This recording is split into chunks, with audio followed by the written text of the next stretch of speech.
Bagong Honda Winner X ABS mga amigo. Here mga amigo, what is up? Mego Ribs here. Mego Day. Marami kasi mga nagtatanong sa akin at nagme-message, nagpe-PM na amigo, ano ba yung magandang motor na kunin pagdating sa 150cc. Tapos mga amigo, no, gusto nila mga mix na yung manual, hindi ayaw nila ng scooter. Kaya mga amigo, sakto dahil nandito po tayo sa Honda 2Exam. Honda 2Exam, Poblacion Panglao, at ang daming mga motor na dito mga amigo. Ito yung mga migs, ang pugi ng Honda Vito, at mamaya mga amigo, ibablog natin yan. Pero mga amigo, ito yung pag-usapan natin. Hahanapin ko yung motor na 150cc na manual. Tapos, paniguro mga amigo na magugustuhan nyo at bagong labas ngayong 2024.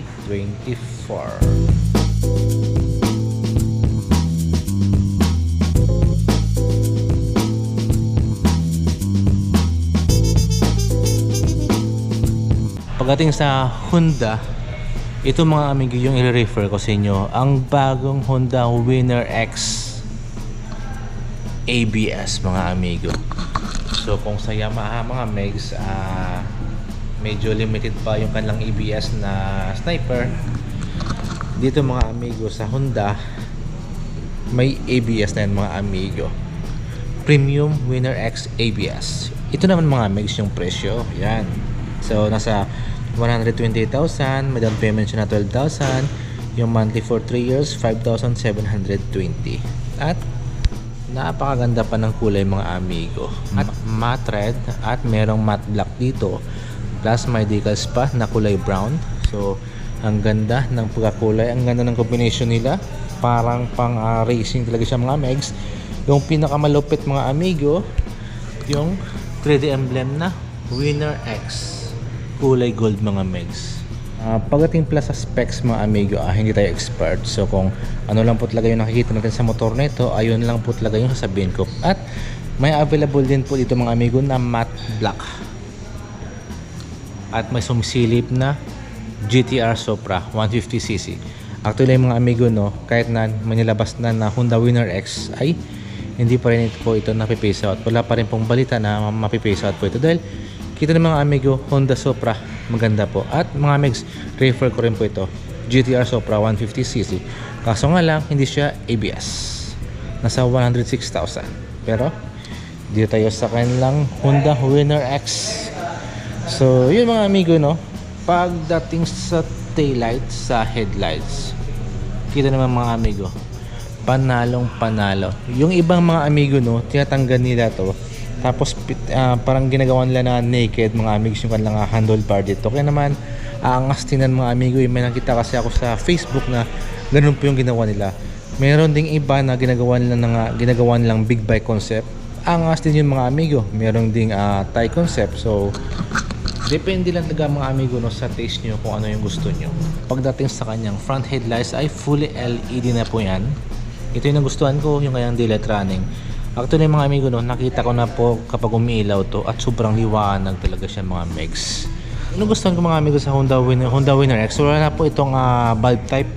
Wala na pong halogen pa na mga ilaw. Lahat po LED. At sa kanyang front fender dito mga megs, na akala mo parang pinatong siya eh. Yan mga miso, kasi may space siya dito. May space. Kaya feeling mo parang pinatong siya. 'Di ba? At ang ganda pa ng design. Yan o. Diba? Ganda ng design, no? Sabay no pa na sa kanyang front caliper dito na naka-Nissin po yung brand at yung kanyang disc brake dito na bulaklak na design. Pero mapapalya ng mga amigo sa gulong natin dito mga megs na ano bang brand nito na Qingshen tire yung brand ng kanyang gulong dito. So hindi pa natin na-try to. Pero hopefully, makapit siya mga amigs, no, sa front suspension na gumagamit siya ng telescopic fork. Pero yun ang gusto ko mga amigs dahil kulay gold po ito mga amigo, kulay gold. Dahil mostly kasi sa iba, kulay itim talaga yung ganito. Pero ito mga amigs, kulay gold. At ano ba yung brand yun ang kanya dito? Walang brand yung kanyang front suspension dito. Akala ko kasi Showa. Sa gilid naman mga megs, tingnan nyo naman, napakaganda tingnan. may labasan ng hangin dito para po maganda yung flow ng hangin kapag tayo ay mag top speed. Tapos ang daming mga lining dito. Ito may mga breaker siya dito kaya astigin. Yan o, mga lining. Kitang kita sa mga MIGs. Kaya angas tingnan kapag dumaan talaga ito sa kalsada. Yung nagustuhan ko ng mga amigos sa motor nito, siyempre naka dual overhead camshaft. Yung iba kasi mga amigos kagaya ng Sniper, naka single overhead camshaft. So, di ba? Kapag sinabi natin na dual overhead camshaft, ay napaka-special po talaga ng makina nito. Siyempre, liquid cooled na yan po mga amigo. At siyempre mga may sa FI na rin po ito. Kaya naman, mga kapag sinabi natin na FI ay for sure na matipid po talaga yan sa gasolina. At ito naman mga amigo, no? Di ba? Yung iba mga megs, nilagyan nila yan ng ilaw. Yung parang laser gun na ilaw mga megs. Tapos andito pala yung kanyang busina, tagong-tago. So glossy siya mga megs, yung kanyang windshield dito.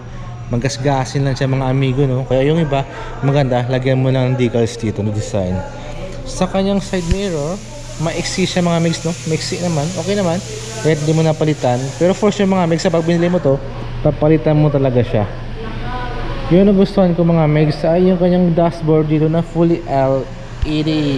Ganda mga megs, ganda ng design. Sa switches sa right side, power natin, simple lang. Sa kabila, sa left side, high beam, low beam, power natin, tsaka signal lights. At yun mga megs, no, wala pong available na naka-standard. Lahat po naka washing machine switch yan, or tinatawag natin na keyless.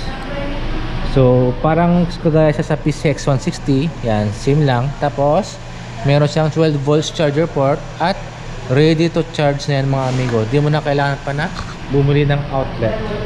So ready to charge na yan mga amigo. At ganda rin tingnan dito mga amigo. Yun na gusto ko mga amigo dahil dito magaspang style siya, hindi siya glossy. Kaya for sure hindi siya magasgasin. At yung upuan natin dito na premium leather dito, at ito magaspang, kaya for sure hindi siya madulas.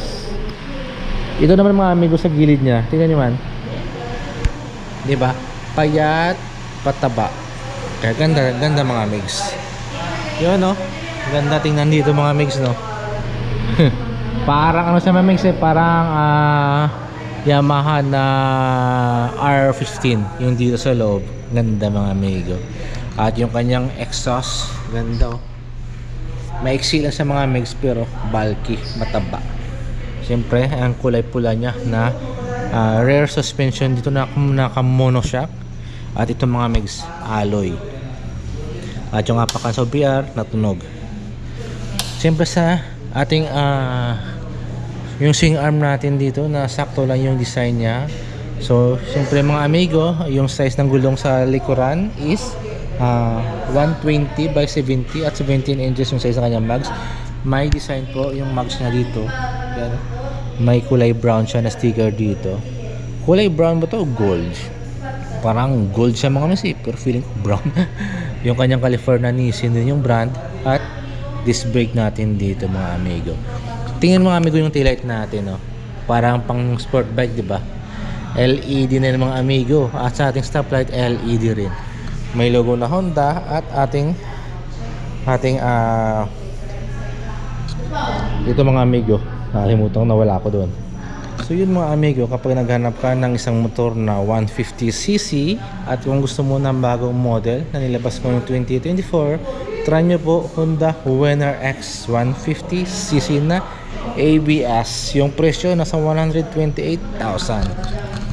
Kung trip nyo mag-installment, punta lang po kayo sa mga malapit na mga Honda do exam sa inyo. At yun mga amigo, thank you, adios, at sana natulungan ko kayo for the day.